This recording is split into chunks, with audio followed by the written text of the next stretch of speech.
Hello and welcome everyone to another episode of Off the Deep End. This is another marvelous, amazing movie Monday episode. Movie Monday. I'm your host Arshdeep Singh, and I'm with my co-host today. And I'm your co-host Kritik Merrick. We're gonna figure that out later. And today we are going to be doing a movie that we love dearly. It's so near and dear to our hearts. It's Spider-Man Into the Spiderverse. Verse. Yes, very much so. And before we get into it, one thing I want to make clear is this is your final spoiler warning. We're not going to first and final. We are not first and final spoiler warning. We're not going to be issuing more of this. The movie's been out for a couple years now. Please go see it. It is definitely one of the awesomest films of all time, and we love it. That's why we're reviewing it. So without further ado, let's get into the Spiderverse.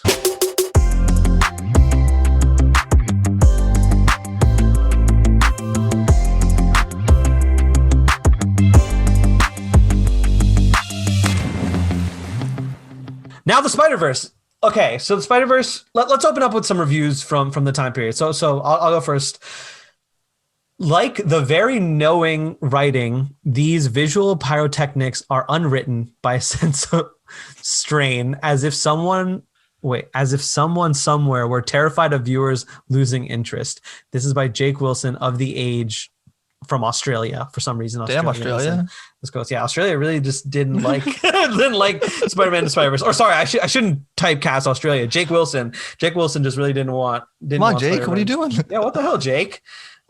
Anyway, I like your quote way more than my quote this time. Yeah. So from Oliver Jones from The Observer in 2018 said, "The greatest triumph and biggest surprise of the film is that it is an LSD freakout on par with 2001: A Space Odyssey." Now I haven't seen 2001. It's considered one of the greatest films of all time. LSD freakout, I will 100% agree. Like, it's Without so a doubt. trippy. Without a doubt. Now, our own reviews on this film. I always ask Kritik to go first because he says smart things, and I just say them back. And people like what I say more. So, Kritik, what do you think of the film? Give us your 5-point review. I said 5 points. This film is, award-winning. It's award-winning. Took I think 5 years to make, and I think it was worth all the wait for this film. Right? Exactly. Miles Morales. I think it was about damn time we finally saw him. Right? We saw this whole new Peter Parker. We saw all these new spider people. We saw John Mulaney as Spider-Ham. Like, what more? What else could you want, guys? Kritik is the biggest John Mulaney fan of all time. Like, I think every person in this film except for Shameik Moore, we were a fan of in some way, shape, or form. Like honestly. Like we have Nicolas Cage playing Spider-Man Noir. Like, we didn't like Shameik Moore. We just didn't know who he was. Yeah, Shameik Moore. He was an unknown actor before this. He's very much unknown. I think he was in like one or two things. He might have been. I think he wasn't in Atlanta, but he might have been. I saw him in Let It Snow, which is like this cute. There we go. Netflix there rom-com. We go. He was in a Netflix rom-com before this, but literally, like, to think we have Nicolas Cage playing Spider-Man Noir, a great character in the film. John Mulaney playing Spider-Ham. Jake Johnson. Jill Gyllenhaal. You almost said Gyllenhaal. Jake Johnson playing Peter B. Parker. And even the first iteration of Spider-Man being played by Chris Pine, which I think is incredible. I think it's awesome. We have all this, and the funny thing is, of all these A+ characters, I still think Shameik Moore did the best job out of all these people. He killed it. He absolutely destroyed it. Killed it. And maybe he had the opportunity to do that because he's the main character of the film, but nonetheless, he destroyed these veteran actors in terms of voice acting. Here's the thing. Like in a lot of the films and TV movies and TVs that I see, my favorite character is usually not the main character. Right, at least for me, it's always like the side character doing things. Agreed. The Chandlers, all those characters. Miles kills it. He is my favorite character in this film. Exactly. Like, and also it's just so like it's a cartoon set in a high school in New York. It's so relatable to I completely forgot about Exactly. Wait, sorry to cut you off. I completely forgot for Spider-Gwen, Haley Steinfeld. Haley Steinfeld. Like Oh all my these God, great yeah. people who have been in a fantastic film, and Shamik Moore literally acts them under the table as an unknown, Yeah. which I think is fantastic on his part. But I completely agree with you. Sorry, I don't mean to cut you off. You're making a really good No. point too. But it No. like This exactly. film is the other thing is it's so relatable, right? We see content like Nike sneakers, right? That little thing. We've all seen them, right? We see a picture of Chance the Rapper in Times Square, right? All these little things makes the movie so relatable. And he's just a high school kid, right? And that's the thing we love about Spider-Man, right? Of all of the iteration of Spider-Man is like he's most relatable because he's a kid, right? He's just figuring out life, but just happens to have superpowers and still figuring that out as well. And this whole mentor mentee thing that they did with this film was like I feel like the best part of the film with Peter B Parker. It was just like and don't even start with the And to visuals, the exactly. comic visuals. Exactly. And we're going to comic visuals for a sec. Spider-Man, I should say this iteration of Spider-Man, Miles Morales Spider-Man, he's very new to the scene. Like when I Mhm. say like even in the comic book world, like there's these entities called the New Gods, and the time they were created was in the 1970s. So they're no longer new gods. They're ancient, but there's like that's what they're considered. Miles Morales was made in the 2000s and 2010s. Like he's a new character. Like he is based off of literally, I'm pretty sure the inspiration is based off of Childish Gambino wearing a Spider-Man suit in a sketch. That is where they got the idea for Miles Morales. So we once again Yep. have Childish First Gambino to appeared thank in for another pop culture icon. Like first appeared in comics in 2011, not even 10 years ago. yeah, 2011. I forgot I have it all written down in the doc. Literally, and it's Brian Bendis. This guy is a genius. Brian Bendis has done a lot of great work. I couldn't tell you exact storylines because all the comic book people blur together at one point. But like when I say he's been a part of developing the character, he's literally brought Spider-Man from the ground up. I think Yeah. I think it's very very interesting. Well made And like film this overall. this film like with Miles Morales and seeing all these Spider-Man, right? So like Stanley has this quote. I'm gonna butcher it, but it's like the great thing about Spider-Man is that anyone can be Spider-Man, right? Behind the mask, right? When he's in costume, you don't see his skin, you don't see anything, or you don't see his face. It can be anyone on the streets, right? And that was like his thing about Spider-Man. And we literally see that. We see all these different Spider-Man, right? We can relate to all of them. They're all different characters. So it can literally be anyone. It could be us, right? Which is what I love about Spider-Man to begin with. But And that's the whole Miles, arc of this yeah. film. That's Mhm. the whole arc of this film. And I think the whole arc of diversity in comics recently has been anyone can be any character, which I think Yeah. is something they were missing greatly. But again, the success of comics is not what we're here to talk about. We're here to talk about the film. This movie does a great job of making references to things. I completely agree with what you said with Childish Gambino. We have not Childish Gambino, Chance the Rapper. Chance. There's a version of Chance where instead of a 3 on his hat, he has a 4, The four. which I think is hilarious. They have Coca Soda instead of Coca Cola. Yeah. Like I like that they do little things Think about to like the tweak. genius of that to show like a different like a multiverse. Exactly. Like I think the multiverse has been done so many times, but I think this is one of the most realistic interpretations. Like obviously like a multiverse, like there's a quote I like by supervillain and it's a DC supervillain. So sorry, Spider-Verse, but it's like, for besides one or two key events, this and your universe are exactly the same. Besides one or two key events, and then it just keeps going. He says it again and again because he's crazy, and it's Lex Luthor. But it's like I think of that so interestingly. Like, could you imagine the one or two events that made Coca-Cola and Coca Soda two different things? Like, it could literally have been like a butterfly getting stepped on in prehistoric times. Like, I think that's hilarious. That's actually like a thing that can happen. And what I love about this whole film is it's built on other things. We have PDNY instead of NYPD, so it's the Police Department of New York instead of New York Police Department. Again, little things. Like obviously New York might be the same as New York, but how they go about building the city, the skyline might even look different. I have not compared the skyline to real-time New York skyline, but shoot, it might even be different. Like I really like the fact that they play into that multiversal aspect.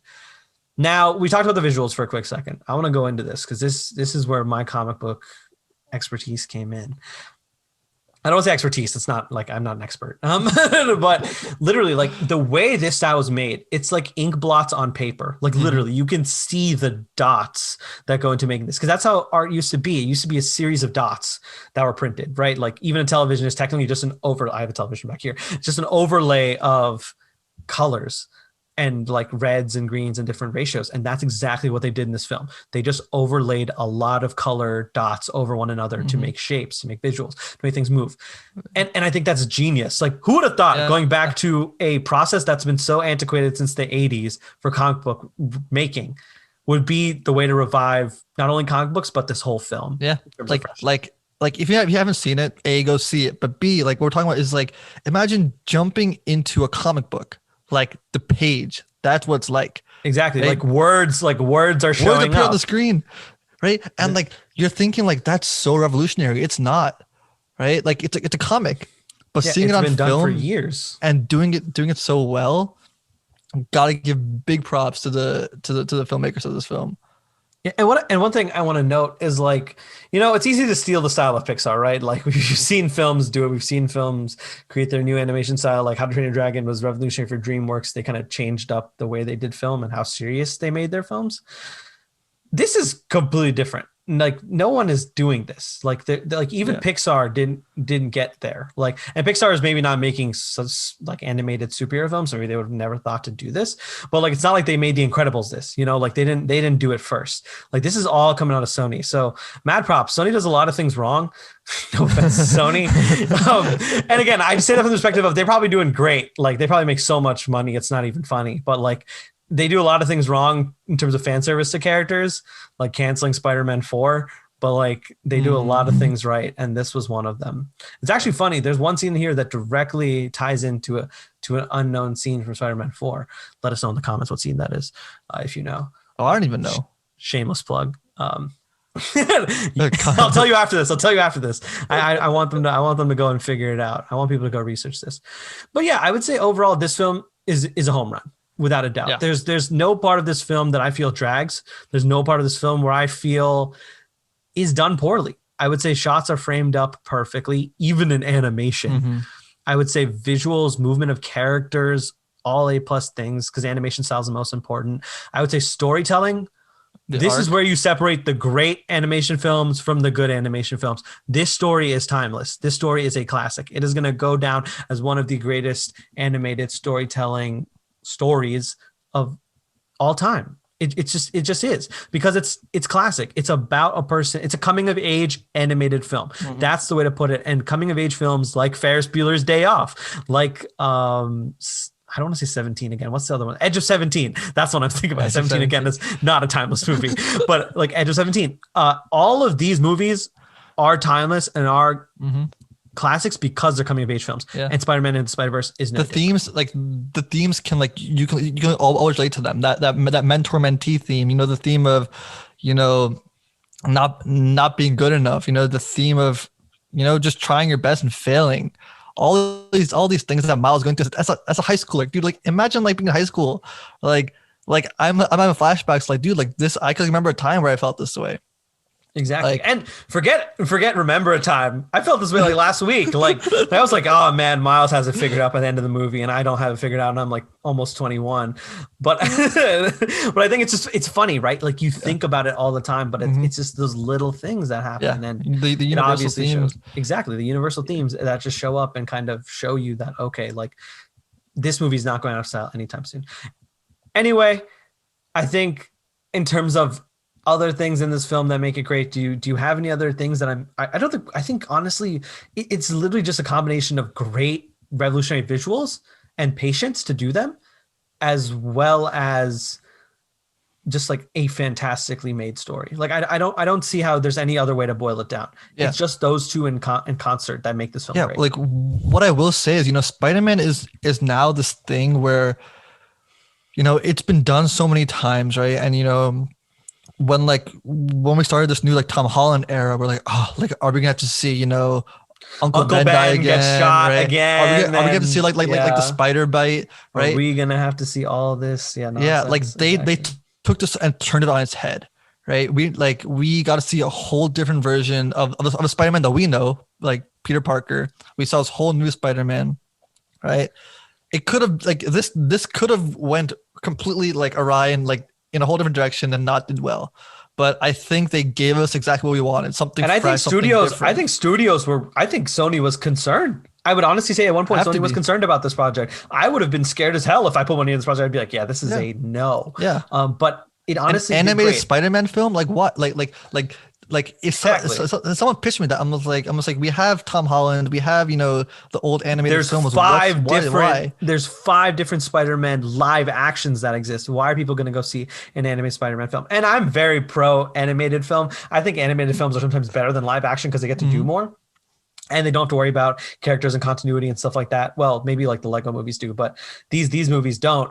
And that's something I completely am for, but other people don't like that. Other people don't like seeing animated. I had a friend who won't watch animated films. He's like, yeah, I'm not a kid. Like I'm not 14 anymore. Like I don't want to watch animated films. I'm like, bro, like for one thing, I was still watching Power Rangers and Ben 10 until I was 14 because that shit was freaking fire. Yeah. And Tommy Life Lessons. Story, bro. And like there are shows that are animated that aren't for kids. Avatar: The Last Airbender is not for kids. Like they're the first thing comes by is Family Guy. Oh, well, maybe that show's also not for kids technically, in a different sense. But I would say even Avatar: The Last Airbender, yeah, it's a kid show. There's no cursing, there's nothing, but like it's pretty heavy. They get into some heavy themes. Yeah, and like the you third won't know that episode's until about like you rewatch it. The third episode is about like genocide and shit, and I'm like, oh god, like my childhood was this. My mom and me used to watch this show together. But no, like it's crazy to think about like that these films like animation styles going to a place where it also has a platform to do really good and like to kind of be an inspirational thing. Yeah, like we think of inspirational movies, we think of Remember the Titans, we think of Miracle, we think of, I always name sports movies, we think of Avengers, we think of all these great motivational movies. I mean, even like Miracle, which is about Miracle Under the Ice, which is about those 3 whales that are trapped, or like Dolphin Tale or whatever, those random those feel good movies. But Free Willy, there you go. But like this movie is 100% that it's an inspirational film. Like it is one of those things, and I think it's just done through those devices we talked about. Very simply. Very props to Sony to like taking the risk. They've definitely taken a risk. What was the budget on this? $90 million for an animated film. Yeah, a lot of money. And it made millions. It still makes money. It still makes a killing on. I think it's on Netflix still. It still makes a killing on Netflix probably. Oh my God. I can't even imagine how much. It's gross to think about the amount of money Netflix probably makes off of this just one film. But then I always think about Netflix as a whole, and it's like always losing money. So I'm comforted by that. Not that they're losing money. No, not that. I mean, like I'm not comforted. They're losing money. Yes. No, that's not what I mean. I mean, I'm like, okay, cool. They make so much money, but I'm like, okay, in the grand scheme of everything, they're technically at a loss. So I guess that's like good. It's good to hear that they're broke like us. Yeah, it's good to know that Netflix is like the people's streaming service. Like it is probably as representative of a person who has a Netflix account as any streaming service would be. Like Disney Plus is like the rich bully that takes your money because you have no other choice but to watch its properties to stay relevant.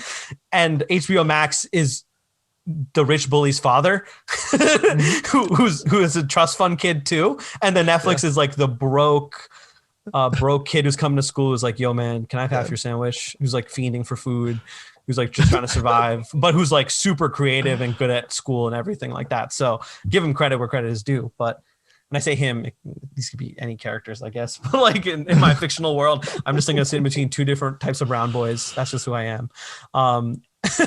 Anyway, let's get into favorite scenes. And in this case, we have the same favorite scene. We have the same. Why don't you describe the scene, and then I'll talk about and I'll talk about the little intricacies of that scene that I have dissected all my life. Yeah. Or sorry, the last 3 years of my life, I should say. And like, so me and I should talk about this before, but our favorite scene isn't always the most biggest. It's not the spectacle. It's not. It usually won't be. Yeah, it usually won't be. It is those soft, tender, emotional moments, that drive us, that like take a story to a different place, right?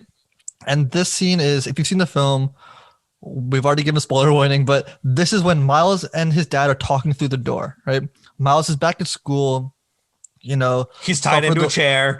Yeah, like suffer the loss of his uncle, right? Feeling that pain, finding out his uncle has been the villain, the whole time. The other Spider men and women giving up they on leave him. him. Yeah, they leave him, right? Because They don't think he's capable of going through the mission. Sorry, I keep interrupting you. I apologize. No, please do, right? And Miles's dad is outside the door, just worried for him, right? We talk about these relatable themes. Family's another one, right? We see, like they lost his uncle. His dad was worried about him outside the door, talking through the door. Miles not saying anything. He's tied up, right? And he's gagged. We forget that he's gagged. Like he actually has webbing on his mouth. Yeah. He can't speak. But that silence says so much, right? Mm-hmm. And it was like it's why we like love the scene so much, right? It's what his dad says to him that catapults, literally catapult. If you see, if you've seen the "What's up, danger" that scene, right? Literally catapults, the movie to another level. Catapults, Miles to another level.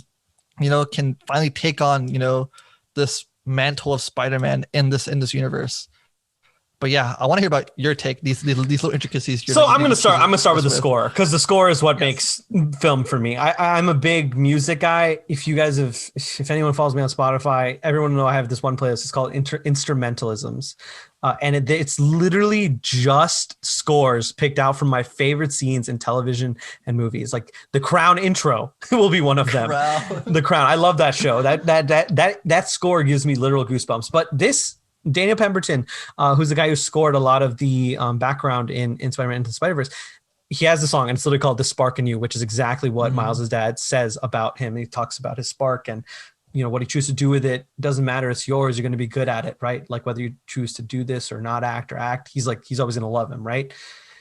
And what I love about the scene is the way it's underscored. You can kind of there's a tension about it. I can't explain it because I'm not like very musically inclined.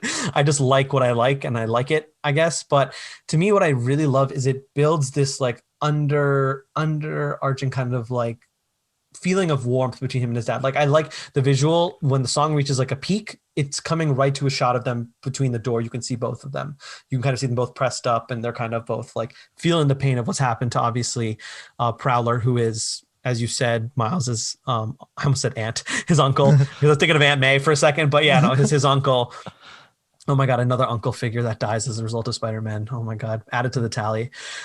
Take a shot for every Uncle Ben death scene that you've seen in your life. But no, literally, like, I think it's just heartbreaking to the sense where, like, heartbreaking in the sense that it's like you're hearing this, and like people don't hear this from their real parents. You know what I'm saying? Like, it's just funny to hear when you see it happen in a movie. Like, I'm not saying that I don't hear it. I'm not saying that Kritik doesn't hear it. I'm just saying, like, there are people out there who like don't get to hear these words said from their real parents before it's too late or before they get the chance. And to me, that's what really sells it. Like the underscored tone just highlights that availability of like, this is what kids need to hear from their parents. I like what he says that, I know I don't always do what you want me to do or say what you want me to say, but like, I mean well, like, and I love how he says it, because that's exactly 100% true. The things you don't appreciate in high school, you're going to go back and appreciate in college. The things you don't appreciate in middle school, you're going to go back and appreciate in high school. Like, it's those little things that parents do and I love how the scene underscores that. Also, shout out Jefferson Davis, Brian Tyree Henry, excellent voice acting. Like, there's literal moments when you can hear like shivers in his voice, like where he's like where he's sniveling, or he's like clearly been crying because he's lost his brother. And I think that's fantastic work as a voice actor. I'm obviously sad that he lost his brother. Voice acting is hard. Voice acting is difficult. People don't get it. Like I mean, even the guy who played Darth Maul in Rebels and Clone Wars, I'm just taking a digression to another great TV show for a quick sec, but I was like, and like the guy was Maul, and he does this angry, sadistic, like motherfucker as his voice acting. And I love how much energy he has. He's like a very calm guy, but that he just like on a snap will turn around and stab you with his lightsaber. And I love how he plays Darth Maul. Like, I love the yelling, the building, the sadisticness he has to his character. But literally, like with Jefferson Davis, this guy just builds a dad. Like, I don't want to, there's no other way to say it. He builds the most dad speech a dad could give through a door that has ever dadded.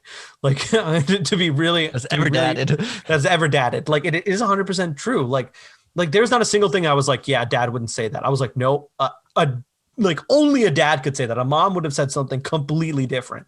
Like an uncle would have said something completely different. This was a dad speech. And I think the writers did a good job of picking the right words. So, they either they're dads or they know dads or something. I don't know, but they've done their research. And I like how much energy he puts underneath this scene, just that pain and frustration that's there. It's kind of like he is doing for Miles what Miles cannot do for himself because he's obviously gagged and stuff. It's like, that's a great way. And again, I want to say this right now, film telling 101, when a character is speaking, but the frame is on another character, that is what the character is thinking.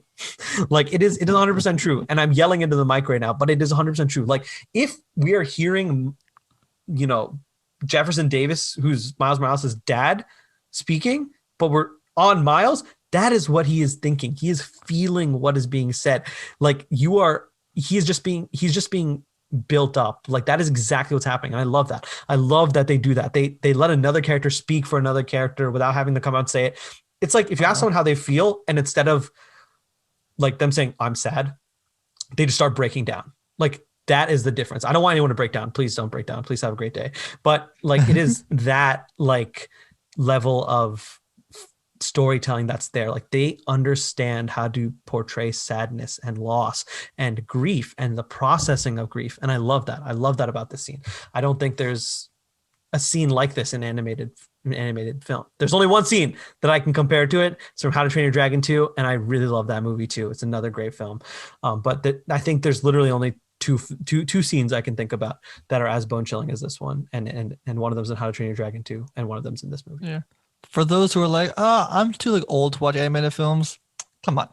Just go fuck yourself. Get off your, honestly. Just get off go your high fuck horse. Like I'm being honest, just go fuck yourself. If you think you're too old to watch an animated movie, like dude, there are people watching. Like I remember when we just did Avengers, probably either released this week or last week with this episode, and Avengers is a movie about comic books. You know how hard it was to be a comic book nerd. Younger people used to be like, bro, why are you watching Avengers movies? Now I'm awesome because I stuck with Avengers films from day one. But like there are people even in my own grade who were like, bro, why don't you watch like ESPN, watch like football, do all these things? I'm like, because it's watch football. I don't enjoy that. Like I like seeing Iron Man kick ass once a year, and I like seeing all the other movies come out. Like that was who I was. And I love how everything's come full circle now. So like animation will come back into style, and it has. So yeah, if you honestly think you're too good for animated films, as Kritik would say, get off your high horse. As Arshdeep would say, go fuck yourself. But go watch animated films. Don't like there's another thing I will say. Of the barriers in film, animation, language, and there's got to be one more barrier. Rating? And I don't want to say rating. I was going to say animation barrier, and age should not be any of them. Like you should not be scared to watch a movie from the 1970s because you think it's going to be bad quality. Like, yeah, it's in bad quality. It's from the 1970s, but it could still be one of the greatest stories you've ever heard. Like we read books from like the 1800s. Why? Not because they're bad. We read them because they're fantastic storytelling. Like that's the reason people still read Shakespeare and Romeo and Juliet. Shakespeare and Juliet. Romeo and Juliet. We read Othello. We read Great Expectations, which is not a Shakespearean play, but is written by Charles Dickens. We read all these books because they're from great time periods. You should not let age language things are. Like if you're like, oh, I don't want to see a movie because it's in a foreign language, piss off. Just deal with the credits. Like, you know how many cultures have to deal with subtitles while they watch a film in English? You're telling me you can't deal with subtitles? The dubs. Exactly. You telling me you can't deal with like one movie where it is not made in your language? Like, get off your high horse. This went into a huge digression. We'll probably have a huge discussion on this later eventually, and I'll have strong feelings on it regardless. But anyway, excellent scene. I think probably one of the hardest scenes to watch in animated films, not because it's bad, but it's because it's just so good. Definitely gave me goosebumps 100%. Will without a doubt admit when things give me goosebumps and when things get me to tear up a little bit. This was definitely a goosebumps moment. And like Kritik said, it leads into some of the best parts of the film, the score of What's Up Danger, and right into the final battle. And that, that scene, like home. What's Up Danger also goosebumps, but like different kinds of goosebumps. Exactly. It's like intensity. It's like hype building, Yeah. you know, but this is goosebumps from like, oh my God, like this movie got real and it really hit Yeah. hard. Like there are only a few movies that can do that, and even less so that are And do it well. So, And do it well. Exactly. And do it well. 100% give this movie credit for that. Excellent job on this show. Any other last minute things for you in terms of favorite scene? Why it's your favorite scene? What's up, danger? All right, I'll take that as a no. Anyway, thank you guys for staying for till the end of this episode. This has been another. This has been Spider-Man into the Spider-Verse. That's a wrap of Spider-Man into the Spider-Verse. Just hang around to the end. This has been another episode of Off the Deep End Movie Mondays. Thank you so much. If you want to show us some love, please like, comment, subscribe, follow us on Insta, follow us on LinkedIn, follow us wherever you can. I don't know if we have a LinkedIn, but search us up anyway. But anyway, just follow us, comment. We'd love to hear what we're doing right, what we're doing wrong. If you think we're full of Let us shit, know how we're doing. if you think we're full of something else, we'd love to hear it. And anyway, until next time, this has been Movie Mondays, and we'll see you. Bye-bye now. Bye.